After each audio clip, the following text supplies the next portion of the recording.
Au Japon, on parle d'ikigai, cette raison d'être, ce moteur profond qui donne du sens à nos journées.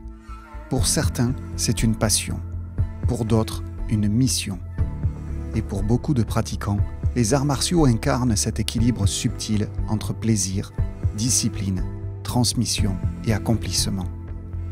Il ne s'agit pas seulement d'apprendre à se défendre ou de perfectionner une technique, il s'agit de découvrir à chaque mouvement, chaque répétition, chaque chute, d'apprendre la patience, la rigueur, l'humilité, d'entrer dans le dojo comme on entre dans un lieu sacré, pas pour être meilleur que l'autre, mais pour être meilleur que soi-même.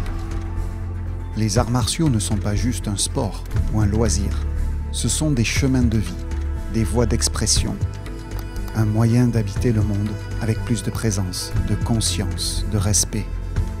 Dans le froissement du keikogi, dans la sueur partagée, dans le regard du sensei ou du partenaire, on sent que quelque chose de profond est à l'œuvre, quelque chose qui dépasse la simple pratique. Trouver son ikigai, ce n'est pas forcément chercher loin. C'est parfois simplement reconnaître que s'entraîner, saluer, respirer a du sens. Parce que ces gestes répétés, ces efforts silencieux, ces instants de doute suivis d'une percée, ce sont autant de traces sur le chemin.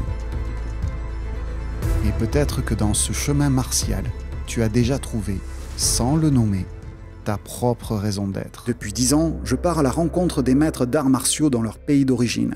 À chaque fois, j'ai dû me remettre en question, m'adapter en sortant de ma zone de confort.